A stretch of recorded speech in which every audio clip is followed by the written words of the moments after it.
Al chile. Mis amigos, soy Bebe Yamel.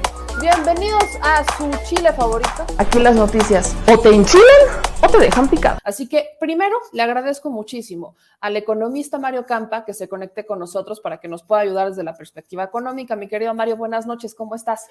Hola, Meme, buenas noches. ¿Qué tal? Un poco enfermo, pero un gusto estar acá.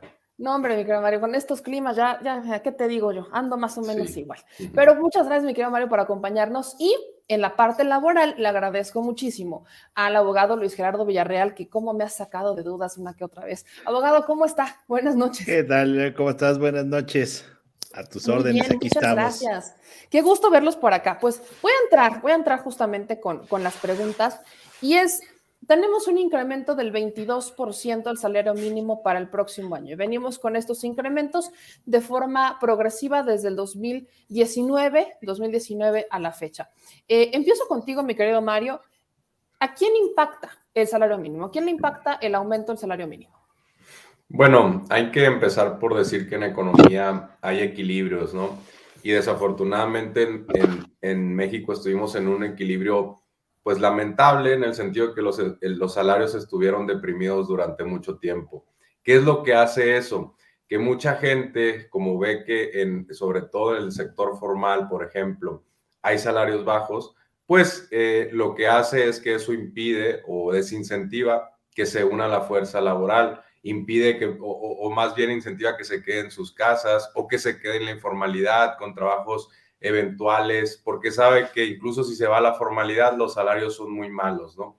Entonces, en ese equilibrio estaba México metido. De hecho, en la OCDE tiene bajo prácticamente cualquier estándar el salario mínimo más bajo, ¿no? Por supuesto que eso tiene una correlación con el salario promedio.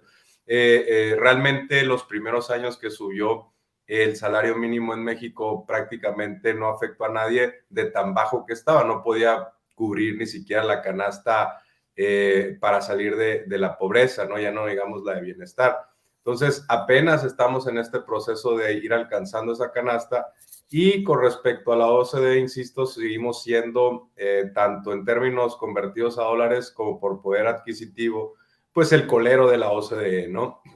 Y eso, por supuesto, que tiene también implicaciones en la productividad, ¿no? Si los trabajadores entran a trabajar al mercado laboral, digamos, y cada una de esas horas que les pagan, pues les pagan muy mal, pues también tienen menos incentivos a ser más productivos, ¿no? Por supuesto que esto replicado muchas veces en una economía, pues genera mucho impacto, ¿no? Son algunos de las consecuencias que tiene, de hecho, el salario mínimo a partir de los 90s, apenas giró la conversación.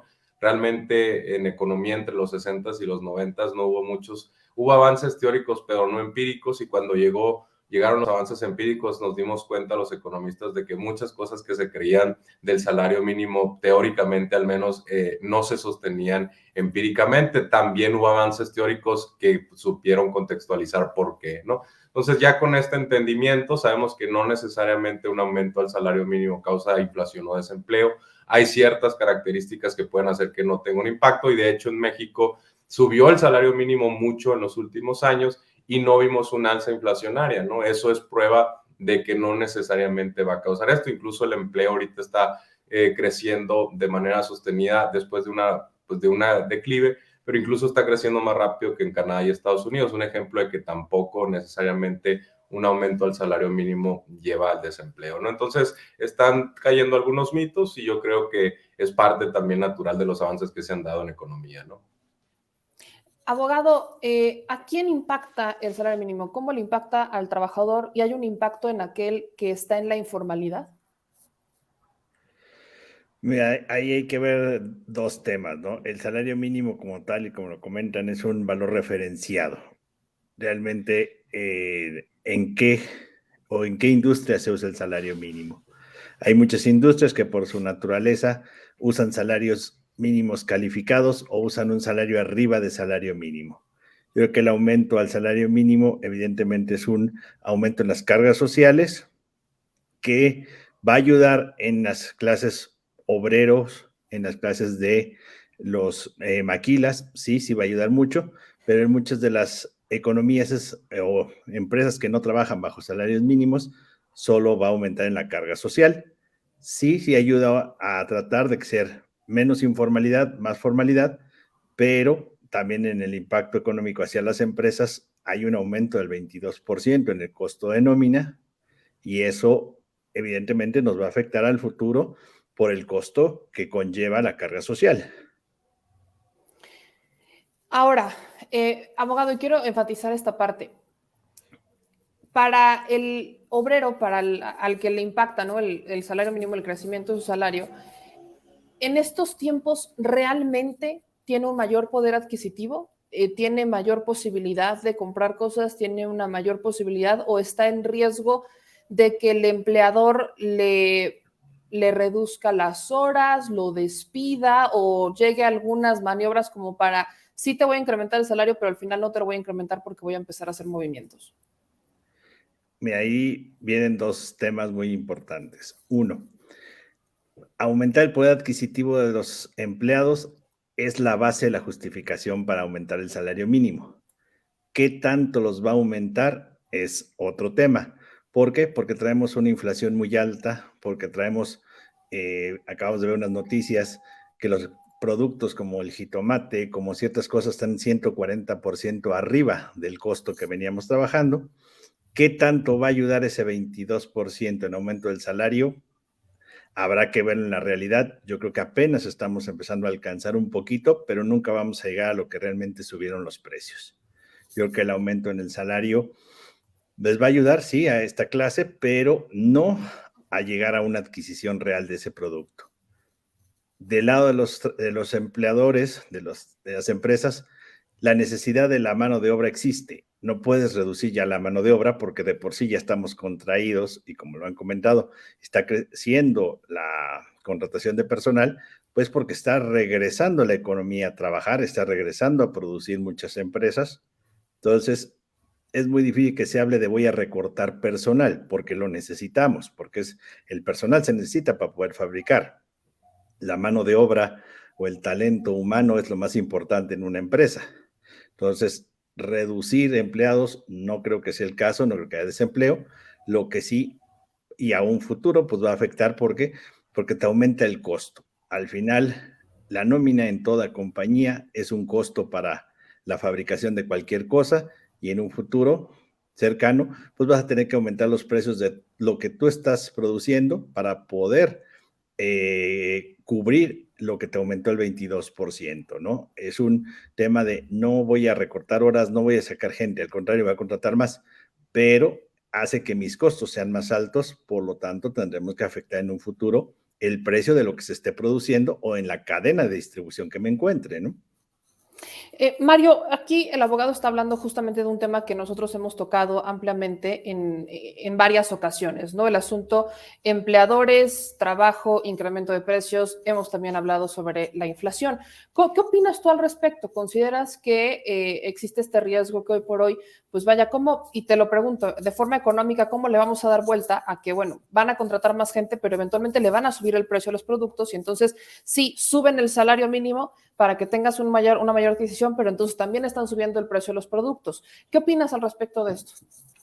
Bueno, hay, por supuesto, muchos matices en lo que dice, lo que se acaba de mencionar, ¿no? No es únicamente el salario mínimo, no afecta únicamente a la manufactura, no afecta el salario mínimo. De hecho, pagan muchas empresas salario mínimo en comercio minorista, pagan mucho salario mínimo en servicios turísticos, servicios de hospedaje, servicios de hotelería, servicios también de restaurantes. De hecho, a partir de los incrementos al salario mínimo, una empresa muy grande, que la cual no voy a mencionar, fue multada por inspecciones de la Secretaría del Trabajo porque se descubrió que no estaba pagándole el mínimo a sus empleadores. Por supuesto que tiene medidas coercitivas, entonces es importante que vaya subiendo y en ese sentido, pues las empresas también son muy cautelosas de no infringir la ley laboral porque es algo bastante penalizado, ¿no? Por supuesto que en la medida en que vaya subiendo más y más y más y vaya alcanzando los umbrales a los que se quiere llegar, por supuesto, después cada porcentaje se va a volver muy importante conforme vaya tocando más o se vaya aproximando a la media o a la mediana de los trabajadores, ¿no? Por supuesto que esto tiene implicaciones también. Y bueno, por supuesto que alguien que ha llevado economía muy básica va a decir, bueno, el incremento se tiene que cubrir de alguna forma y entonces las empresas van a subir los precios. Pues es un razonamiento bastante simple, con todo respeto. ¿Qué pasa si el trabajador al tener un sueldo más alto eleva su productividad? Entonces, elevar la productividad implica que está haciendo más con los mismos recursos, ¿no? O lo mismo con menos recursos. Entonces, en ese supuesto, pues la empresa estaría elevando también sus utilidades y en ese sentido, pues no habría necesidad de necesariamente subir los precios. Las cuestiones inflacionarias que se mencionan tienen que ver más con factores internacionales, globales, tienen que ver con choques a la oferta, principalmente pues hay una crisis energética, hay una crisis alimentaria a nivel global, hubo sequías, hubo también algunos países que impidieron la migración por los confinamientos, lo cual pues trajo faltantes de trabajo tanto en puertos o en el campo, lo cual por supuesto impacta principalmente a los alimentos. Y así podríamos ir viendo varios factores internacionales que están causando en estos momentos inflación en todo el mundo, ¿no? Prácticamente todo el mundo. Entonces es un tema complejo que no me gustaría mezclarlo porque, insisto, esto que estoy hablando yo más está ya quizá más amparado por una cuestión empírica teórica que por lo que nosotros creamos o ideologías con las que carguemos, ¿no? Que es como generalmente se aborda este tipo de temas. Entonces yo creo que si entonces además México era un país donde los trabajadores con respecto a lo que las empresas tenían o al capital con respecto a la matriz de producción en México, era muy chico el porcentaje que ocupan los salarios con respecto a otros países, ¿no? Entonces, al incrementarse quizá un poquito también los salarios, puede ser que el trabajo con respecto al capital, con en el insumo de producción de una economía, pues llegue a estándares, quizá se acerque acaso a estándares internacionales. Por supuesto que esto también puede tener impactos en la medida en que si los trabajadores tienen un poder adquisitivo un poquito más elevado y entonces permanecen también en el mercado laboral, son más productivos, tienen acceso a servicios de salud. Esto también puede, pues, por supuesto, robustecer el mercado interno. Hay que recordar que en México tenemos ya un sector exportador estelar y por algún motivo no tenemos un mercado interno, por varios motivos, pero uno de ellos porque descuidamos mucho el salario. Entonces, si queremos también un mercado interno fuerte y un proceso de industrialización un poquito más robusto, pues tenemos que cuidar un poquito los salarios. Y en ese sentido, el hecho de que suba el mínimo y probablemente suba el salario promedio, pues puede llevar a que finalmente esas ganancias del poder adquisitivo que no se están yendo a las empresas, que además, ojo, si hay empresas con poder monopólico o que tienen una concentración de mercado muy alto, pues también muchas de sus ganancias pues simplemente se pueden estar yendo en dividendos para los accionistas y no necesariamente en reinversiones, ¿no? Entonces no es que lo que entonces pagan en salarios, pues automáticamente como ya no lo tiene la empresa no lo va a reinvertir. No es tan simple como eso que se está diciendo, ¿no? Abogado, en este sentido, lo que nos, o sea, vaya, yo he escuchado muchos comentarios y la misma audiencia nos lo está haciendo, ¿no? Vaya, incrementa el salario mínimo, pero obviamente si lo comparamos, por ejemplo, con el salario que está en Estados Unidos, el comentario que me hacen, en Estados Unidos un salario es mucho más alto, pero también obviamente los costos de vida, pagar la renta es más alto, pero también la calidad de vida mejora. Entonces, si incrementa el salario mínimo, incrementa el precio de los productos, incrementa todo, va todo para arriba. ¿Es atropellado pensar que vamos en un camino correcto en cuestión laboral? ¿O qué faltaría, qué ingrediente falta acá como para ver que impacte de todavía una manera más justa el incremento del salario mínimo en la base trabajadora del país? Ahí, obviamente, tu pregunta viene un poquito más hacia el tema de si gana más el empleado, obviamente puede pagar más y como consecuencia hay más pago de impuestos para tener mejoras. Pues tendríamos que hablar más bien de un cambio en una regulación. Recordamos, y tú y yo lo platicamos hace mucho, que era la reforma laboral en México, ¿no? ¿A qué veníamos en una reforma laboral? Entonces, yo creo que más bien para hablar de que si solo el salario va a hacer que aumente el bienestar de la gente, pues tenemos que hablar de una economía, como lo maneja el compañero, de una economía de país. ¿Qué tanto está planeado el país para tener una mejora? Yo creo que el salario mínimo no es un elemento que va a llegar a una mejora en más pago de impuestos, en más seguridad.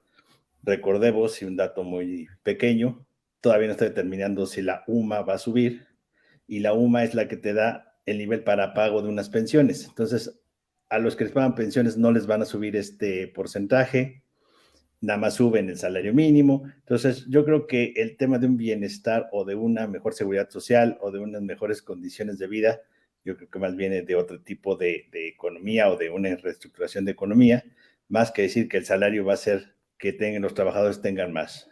La verdad es que sí, es muy complicado decir que bajo esta base se va a llegar a un tema de bienestar. Sí les va a dar mejor ingresos, se va a ver mejorada la clase laboral con mejores ingresos, sí. Ya pensar que va a seguir lo demás, pues yo creo que son consecuencias de una economía más globalizada, más que de una economía nada más basada en el puro salario mínimo. Aprovechando que me tocó el tema, la UMA. La UMA es un tema que teníamos ahí muy pendiente. Es esta unidad de medida que entra en el 2016 como para separar salarios mínimos de multas, obligaciones y derechos a los que tienen los ciudadanos y los trabajadores. Entonces, esta separación se hace y el debate que surge es, ¿por qué? Primero, la pregunta que me hacen es, ¿por qué si la gente se pensiona? Porque también me hacen la diferencia, una cosa es jubilarse y otra cosa es pensionarse. ¿Por qué si se pensionan con un salario mínimo se los cambiaron a UMA? ¿Por qué entró en vigor esta decisión? Y personalmente usted, experto en el tema laboral, ¿qué opina de la UMA? ¿Qué debería de hacerse al respecto? ¿Modificarla, incrementarla, eliminarla y regresar al salario mínimo? ¿Cuál es el sentido de la UMA? En el punto de la UMA, sí, efectivamente se va basada en, vamos a ponerlo, en el punto de una pensión, ¿no? Que fue estandarizar una unidad de medida para estandarizar las obligaciones a cargo del gobierno, principalmente del Estado, que tiene que cubrir, y de ciertos derechos, ciertas cosas, fue estandarizada una UMA. Yo creo que la UMA debe de estar referenciada a un valor como lo es el salario mínimo, sí, pero fue diseñada en dos vertientes para hacer su uso, ¿no?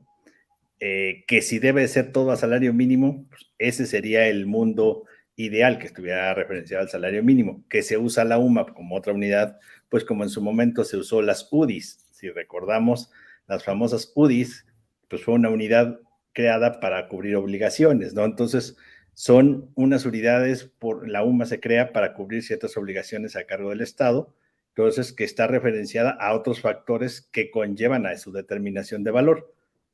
¿Cuál es la mejor? Yo te diría, la vida nos ha enseñado evidentemente que el salario mínimo desde que nace, desde que existe, pues ha sido una referenciación. ¿Para qué usar dos? Es una cuestión más de una economía programada para llevar dos índices o dos formas de cubrir las obligaciones a cargo del Estado, ¿no? Mario, económicamente hablando, ¿cuál es el rol de las sumas? Te hago la misma pregunta. ¿Deberían de desaparecer, enfocados en una economía de bienestar, como lo ha mencionado esta administración? Pues el rol de la UMA beneficia, perjudica. ¿Qué hay con esto? No, por supuesto que ayuda, ¿no? Protege contra la inflación. En ese sentido, no es lo mismo el salario mínimo que una UMA. El salario mínimo puede subir y de hecho, pues parte de lo que se está buscando por diseño es que suba más allá de la inflación. A eso le llamamos un crecimiento real, ¿no? El nominal descontando la inflación quiere decir que está incrementándose en términos reales. ¿Y por qué queremos que crezca en términos reales? Para que crezca por encima de la inflación y que alcance con esos cachitos que va ganando a hacer una recuperación con respecto al rezago histórico que traía, ¿no? Entonces, por eso, en este sentido, pues están desacopladas, son dos medidas distintas con propósitos distintos. Por supuesto que el sistema pensionario estaría muy expuesto quizá con incrementos de 20, 30% años con años y entonces quizá para proteger, por supuesto, el ingreso de los pensionados o jubilados, pues habría que simplemente en estos momentos protegerlos contra la inflación. Por supuesto que se pueden buscar medidas para que los sistemas pensionarios y de jubilación, de retiro, básicamente, pues sean un poquito más justos. No lo hicimos desde hace muchos años, desde su creación, ¿no? Por ejemplo, no son progresivos los sistemas pensionarios o no son lo suficientemente progresivos, pero ha habido avances en los últimos años. Por ejemplo, se acaba de reformar la ley del IMSS también hace apenas un año y medio, a finales de 2020, y el patrón va a tener que aportar un poquito más, sobre todo para los empleados que ganen a partir creo que de 20 UMAS, si más si recuerdo bien, y en ese sentido pues es hacerlo un poquito más progresivo para que la parte que le corresponde al Estado aportar no tenga que cubrir tampoco los grandes salarios que después se retiran con pues megapensiones, ¿no? Que finalmente eso, el problema del sistema pensionario es que replique las desigualdades que se fueron acumulando a lo largo de la vida de un trabajador, ¿no?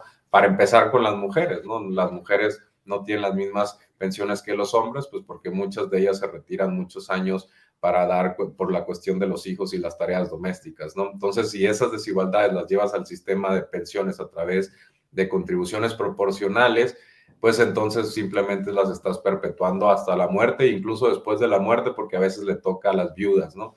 Entonces, eso es un tema complicado, por supuesto, el de las pensiones, el de la pensión a adultos mayores no contributivas es un poquito más justa en ese sentido, pero por supuesto sigue siendo en México y en muchas partes del mundo, pero particularmente en México, el sistema pensionario, pues no digamos que premia un poquito esa cuestión de que si te fue bien en la vida y tuviste un ingreso laboral muy alto, te va a tocar una pensión muy alta y no necesariamente queremos eso, ¿no? Entonces, Mario, me estás diciendo que la UMA es lo que ha ayudado a que podamos jugar, o sea, que podamos hacer estos incrementos de salario mínimo sin que impacten la inflación. Bueno, es que lo que hace es que básicamente estandariza, ¿no? Descuenta lo que esos incrementos en inflación te permite protegerte y que, digamos, las decisiones no estén ancladas a desfases de eso, ¿no? De eso. Básicamente lo que buscas es poner un piso parejo y que ese piso parejo se vaya manteniendo con el paso del tiempo. En cambio, si estás por diseño, insisto, incrementando el salario mínimo mucho, porque hay rezagos, pues entonces crearías un desorden total en el sistema pensionario. Pero afortunadamente ya hay legislación y no solamente de los sistemas o los subsistemas como el IMSS y como el ISSSTE, sino también incluso de subsistemas en las entidades federativas, donde han llevado las entidades federativas los casos incluso a las salas regionales o a la Suprema Corte y ya hay jurisprudencia al respecto, ¿no? Entonces, en ese sentido, una grave preocupación de México sería que empezáramos a ver sistemas pensionarios pues que están básicamente en quiebra y las sumas pues permiten protegerse un poquito de esto, ¿no?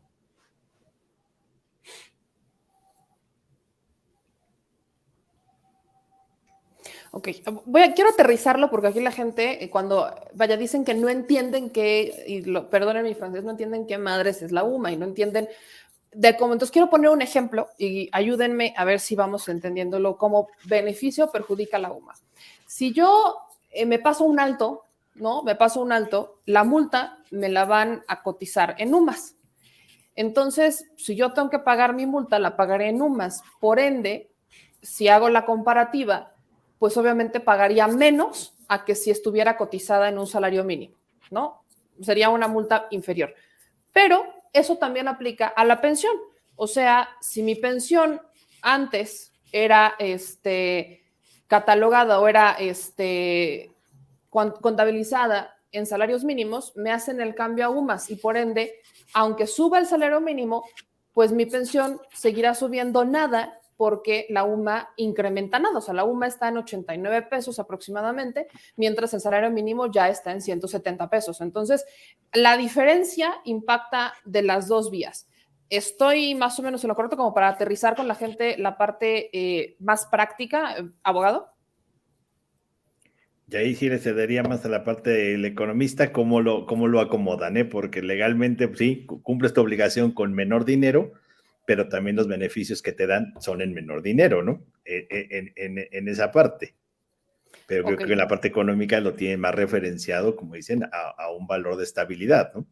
Ok, entonces, Mario, justamente sí. Era como, no, ayúdenme. Entonces, Mario, ¿estoy bien en esta parte? O sea, en mi obligación en multa pagaría menos, pero en la obligación del Estado hacia mí, en una pensión, también me pagarían menos.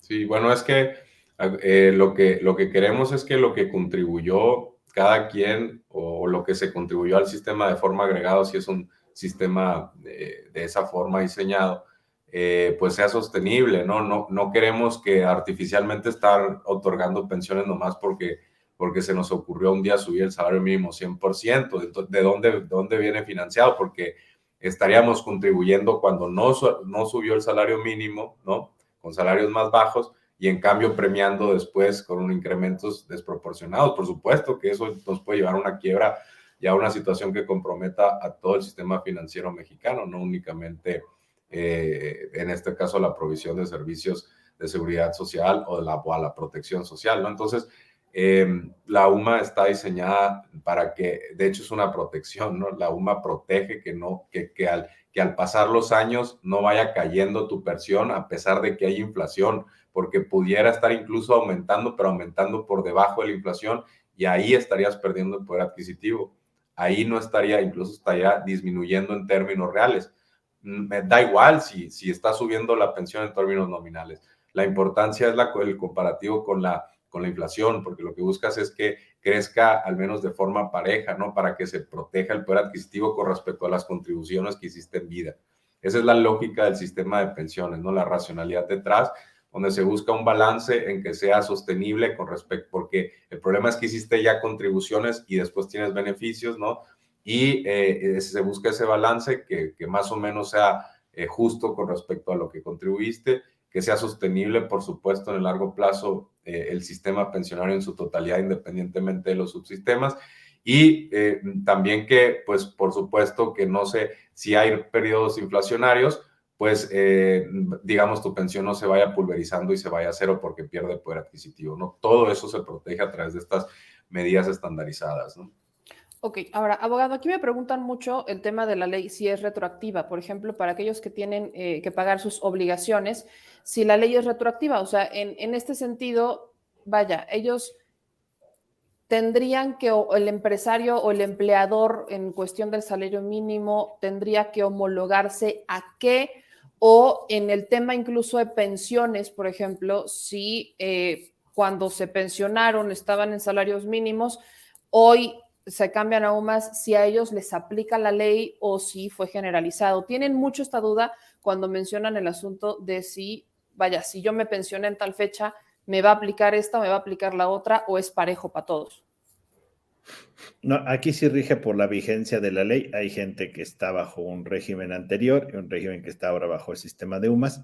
Ahí sí la ley es muy clara, se aplica según la ley con la que se jubilaron.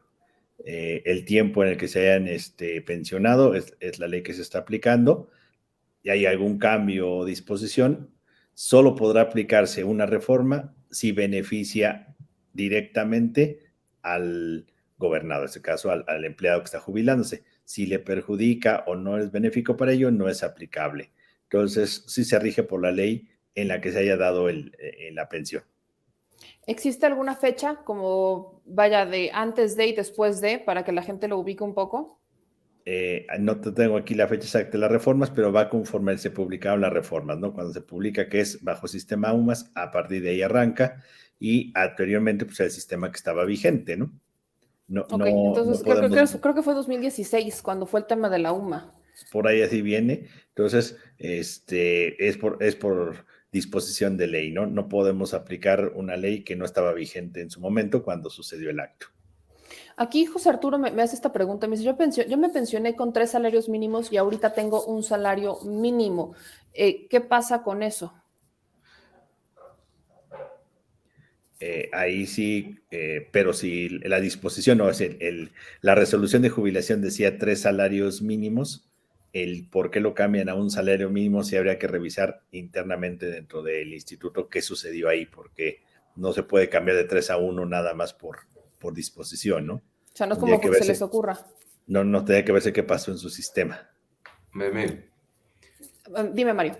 Por otro lado, no podemos diseñar un sistema pensionario basado en que siempre va a estar incrementándose de esta forma el salario mínimo. ¿Qué hubiera pasado? Y aquí invito a todos a reflexionar, si la inflación estuviera creciendo al 5% y el salario mínimo al 3%.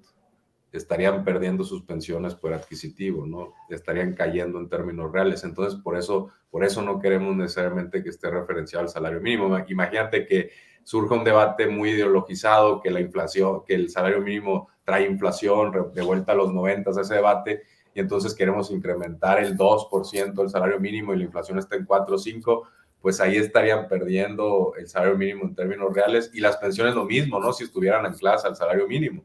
Y entonces los trabajadores ya al momento de contribuyeron y al momento de estar obteniendo los beneficios de las pensiones, cada vez le alcanza para menos, ¿no? Entonces no queremos eso, por supuesto, tenemos que diseñar un sistema a prueba de balas, ¿no? Pensando también en ese tipo de escenarios que se pudieran presentar en un futuro, no sabemos.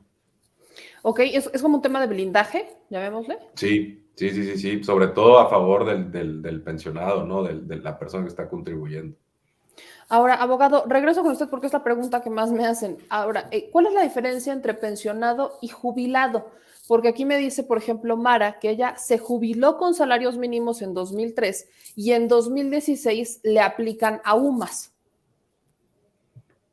Pero lo que pasa es que anteriormente la ley del IMSS señalaba que era su jubilación, que era un tema de jubilación, y el sistema de pensiones pues entra con una reforma, es unas nuevas disposiciones, y es una ley que regula el sistema de pensión, de lo que nació y en su momento son las AFORES, y lo que regula las AFORES y todo el sistema de pensión del país. Entonces, es un tema más técnico en el sentido de decir, bueno, son pensiones porque estamos bajo un sistema de pensiones, eran las jubilaciones, que era lo que otorgaba anteriormente la ley, y como se regía en la ley, caso del IMSS, quienes se jubilaban de aquella época, que había otras disposiciones anteriormente en la ley del IMSS, que eran quienes se pensionaban, pero era por un accidente de trabajo, por una incapacidad parcial permanente, por una incapacidad que solo fuera pérdida de algún miembro o algo así, se hablaba de pensiones. Y ya jubilación era el retiro directamente, ¿no? Entonces, es más un tema de qué regulaba la ley en su momento.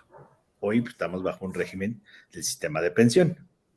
Ok, y en ese sentido que ella, o sea, me dice que se jubila en el 2000, ¿qué fecha me puso? En el 2003 con salarios mínimos y en 2016 ya le aplicaron a UMAS. No tendría que haber pasado que, bueno, si ella entró en 2015, o sea, en 2003 y estaba bajo el sistema de salarios mínimos, no se le tendría por qué haber modificado a UMAS.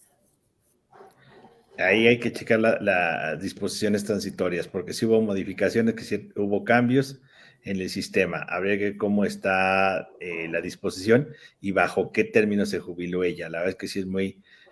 habría que checar exactamente qué señaló la disposición legal y cómo fue que le fue hecho el cambio, ¿no?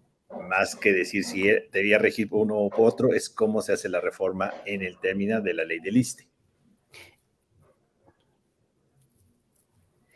¿En dónde podrían revisarlo? O sea, ellos, la gente, la audiencia que nos está viendo, ¿qué documentos tendría que revisar para verificar, por ejemplo, me dicen, si pudieran interponer alguna queja, algún amparo o algo? ¿Qué es lo que deben de leer o qué deben de buscar?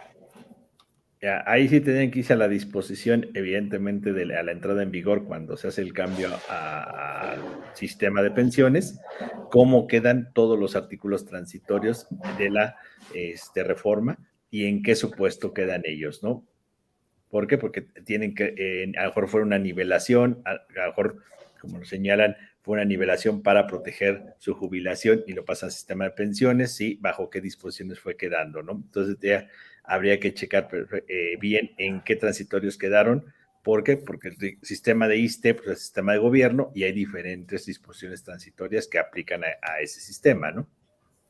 Ok, ahora, Mario, regreso contigo. Hablando en plata, porcentajes reales, ¿cuál es el porcentaje real que sube el salario mínimo? O sea, ¿cuál es la realidad? Nos hablan de un 22%. ¿Esto es real, el 22% real?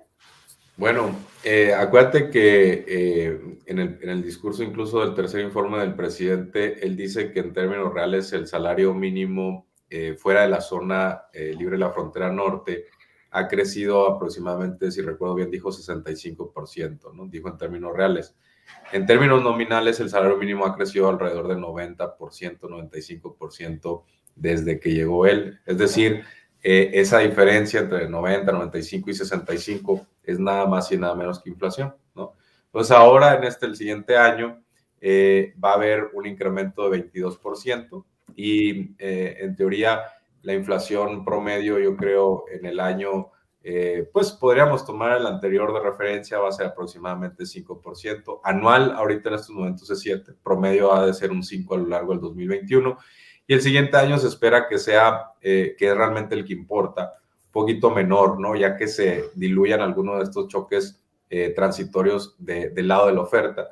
Y entonces suponemos que es 5, 4% promedio la inflación, pues estamos hablando de que 22 menos 5, 22 menos 4, estamos hablando de un 18% de incremento real del salario mínimo específicamente, ¿no? El salario promedio tiene otra dinámica, está un poquito relacionada al salario mínimo, pero tiene otra dinámica. Específicamente el salario mínimo sube 22%, y descontamos la inflación y entonces tenemos lo que aumenta en términos reales. Eso es lo que en teoría estamos ganando nosotros en poder adquisitivo, ¿no? Por supuesto, considerando que no todos van a ganar, no todos ganan el salario mínimo, no todos van a ver un incremento de 22% nominal, descontando la inflación 18%, pero para algunos, para un 5% de la fuerza de trabajo, sí se va a ver materializado en una ganancia, ¿no? De sueldo y sobre todo de poder adquisitivo, que es lo que más nos importa, ¿no? A los economistas nos gusta desquitar la inflación, ¿no? Porque así nos permite ver el efecto, pues válgame la redundancia real, ¿no? Ahora, abogado, le hago esta pregunta porque me la hacen mucho. El salario mínimo, entendemos, aplica directamente a aquel que recibe, que su salario está basado justamente en eso. Pero ¿qué pasa con los que están por comisiones, los que ganan por comisiones? ¿Qué pasa con los que están por honorarios incluso?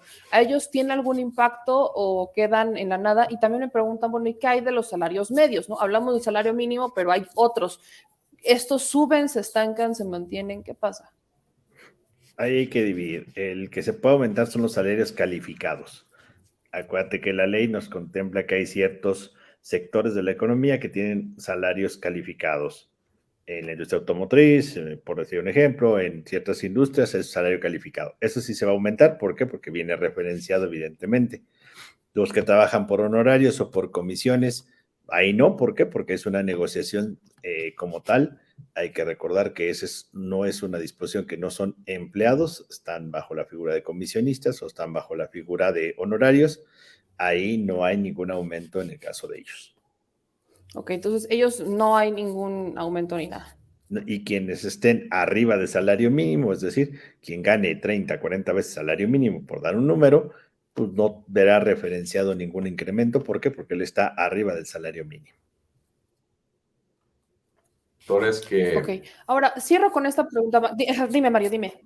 Hay otros sectores que también se ven beneficiados por el incremento del salario mínimo, a pesar de que los empleados no necesariamente ganen un salario mínimo, ¿no? Por ejemplo, algunos contratos colectivos que de manera explícita o implícita, quizá viendo que hay un incremento del 22% del salario mínimo, ellos tomen una fracción de eso. Y, por ejemplo, en el caso de las universidades también, ¿no? En el caso de las universidades donde los presupuestos públicos tienen que actualizarse de acuerdo a la inflación o viendo lo que subió el salario mínimo, pues también pueden tomar una decisión, aunque no sea incluso legal o formal o vinculante, ¿no? Muchas veces es un efecto sombra, digamos, lo llaman los economistas también, ¿no? Entonces, en ese sentido, pues debería ayudar al salario medio, ¿no?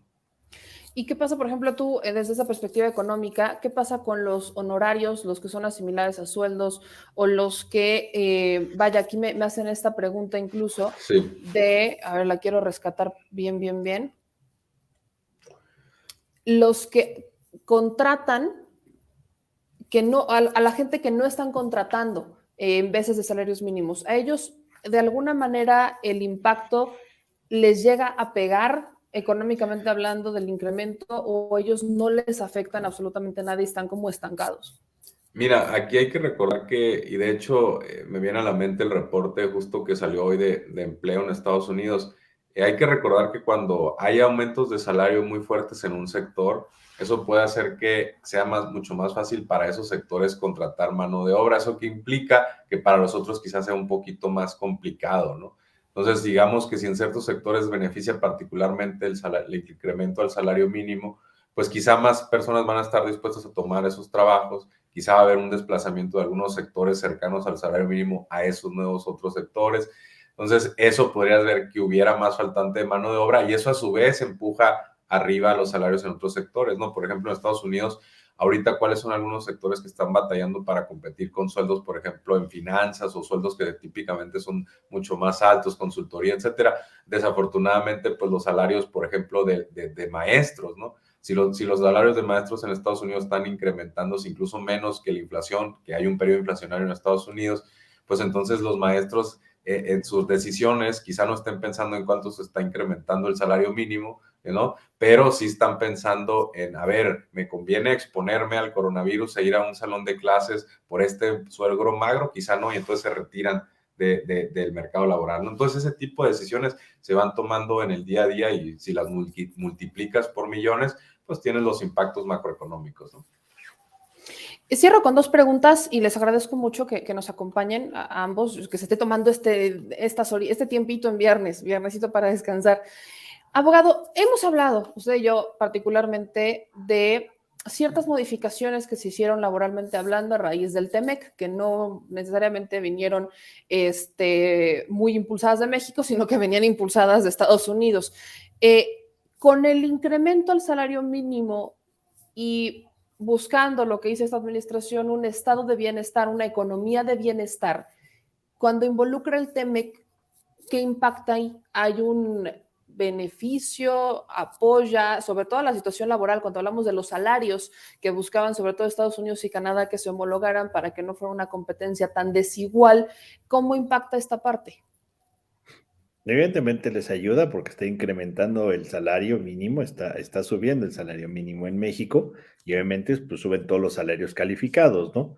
Es decir, es parte de, como lo mencionaba el compañero, es estar aumentando pues, el bienestar de la población, en el que reciban más salario. Entonces, evidentemente se ve reflejado, en el caso de la automotriz, por la TEMEC se va referenciado porque pues, son salarios calificados. Entonces, es subir el nivel de sueldo para esas áreas muy específicas, ¿no?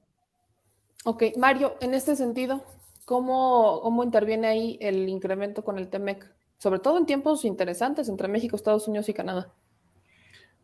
Bueno, perdón, es que me quedé pensando, hace poco dije que eran precios sombra, se llama efecto faro, ¿no? El hecho de que sube el salario mínimo y quizá por una referencia incluso indirecta, no necesariamente legal vinculante, puedan estar subiendo los sueldos en otros sectores, ¿no? Okay. En el caso del TEMEC, bueno, en el caso del TEMEC tenemos la zona libre de la frontera norte, hablando del incremento de 65% real, en esa zona está aumentando a más del doble, ¿no?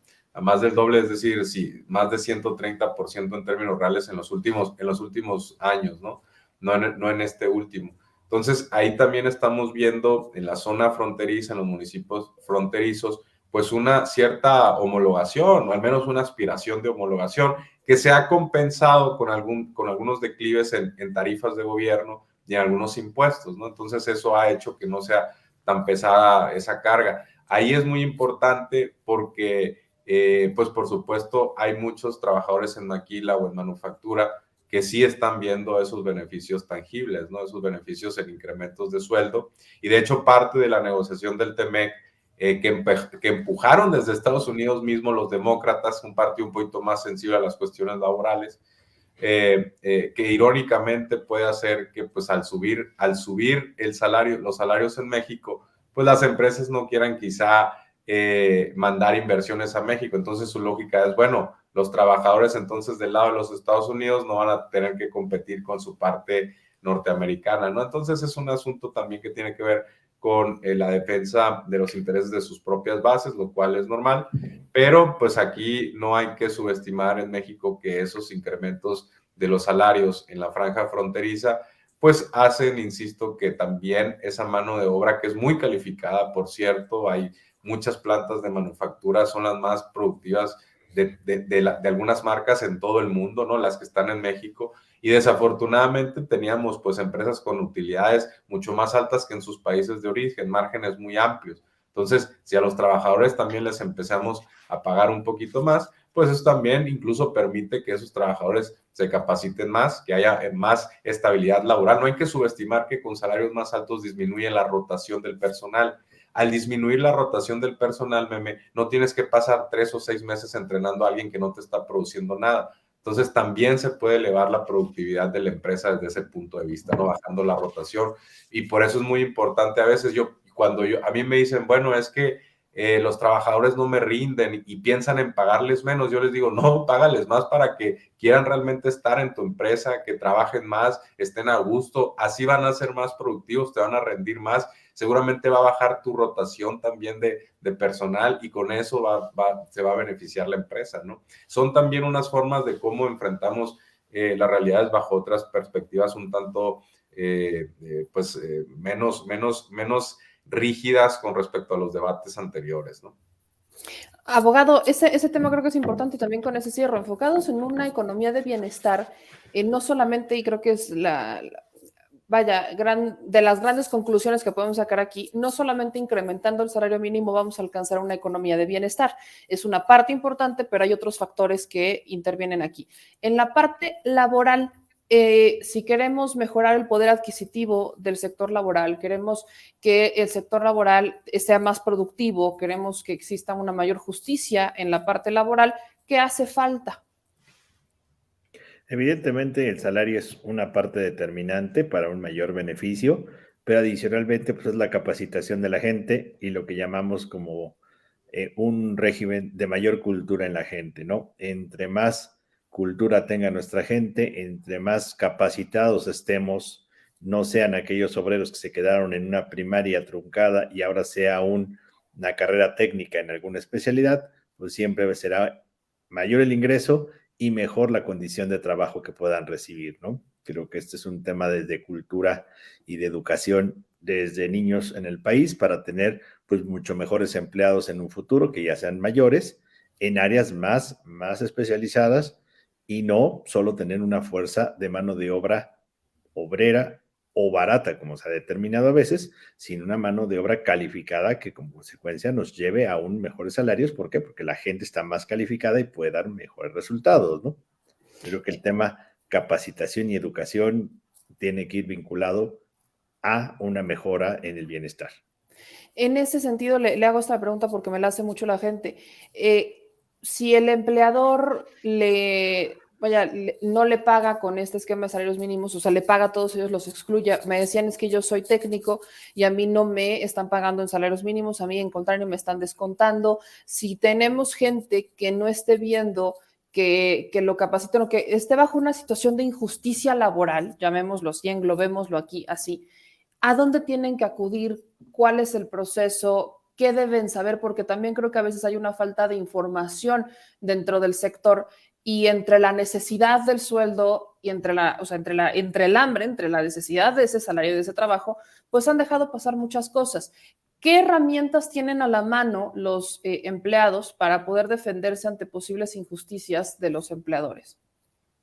Aquí directamente tenemos que referenciarnos a la ley laboral y obviamente que en México le denominamos la Secretaría del Trabajo con sus diferentes dependencias, ¿no? Directamente son los únicos capacitados para ellos en aquellas industrias donde se encuentran sindicatos y hablamos de sindicatos activos, no de sindicatos blancos, como viene arrastrando mucho nuestro sistema mexicano.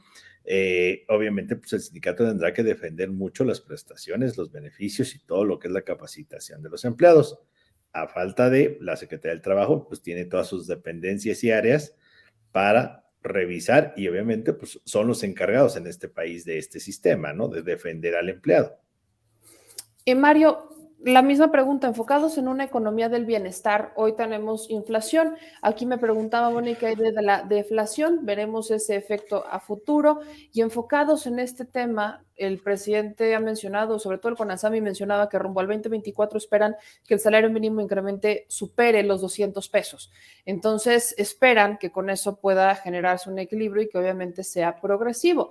Pero ¿qué otra cosa falta? ¿Qué otra cosa falta en el menú para llegar a este estado de bienestar, a esta economía del bienestar que requiere la población?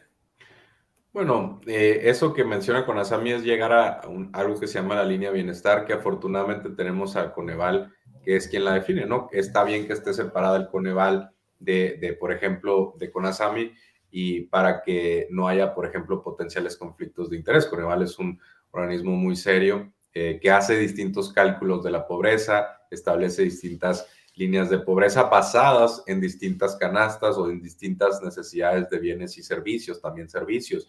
Y entonces, retomando tu pregunta, pues, por ejemplo, quizá para lograr mayor bienestar, no únicamente México implica que podamos comprar una canasta básica, que sería lo mínimo indispensable, ¿no? Pero también que tengamos, por ejemplo, acceso a una educación de calidad, que tengamos, por supuesto, servicios médicos de calidad, que podamos ver a un especialista, que cuando vayamos los médicos estén ahí, que haya una cobertura muy amplia, que también tengamos un espacio cercano para ir a tener una actividad de ocio cerca de un área verde, ¿no? Que no tengamos una autopista pasándonos de lado y tengamos derecho también a preservar, por ejemplo, nuestra salud mental. Todo eso implica el bienestar, no es nomás el bienestar material, sino el bienestar también subjetivo, ¿no? También ese debate empieza a cambiar un poquito a nivel mundial y cada vez es una noción un poquito más amplia del bienestar, ya no es únicamente material, ¿no? Y en ese sentido también me gustaría decir que en el caso de las empresas, tú piensas, por ejemplo, ¿qué pasaría si una empresa en vez de ofrecer un puesto de 5,000 pesos de la noche a la mañana ofrece uno de 10,000? Aunque no lo pueda pagar, ¿no? Vamos a dejar eso de lado. Por supuesto que de la noche a la mañana tendría currículums un poquito más atractivos, llegando cuando ofrece 10,000 pesos, ¿no? Y en ese sentido, podría seleccionar quizá a un mejor candidato o a una mejor candidata mujer. Y en ese sentido, si tú lo multiplicas por la economía, realmente también el mercado laboral rápido conectaría a más gente capacitada con mejores sueldos y la empresa también se beneficiaría porque quizá sería una mano de obra pues más acorde a las necesidades que tiene, ¿no? Por eso digo que no necesariamente pagar sueldos bajos va en beneficio de las empresas, ¿no? Son cosas mucho más complicadas. Supongamos que contrata a una persona con 5,000 pesos, no le gusta, no tiene las capacidades, la entrena 3 meses, se va de la empresa, tiene que volver a alguien más por 5 o 6,000 pesos y así sucesivamente rotando, lo cual tiene un costo muy elevado para las empresas.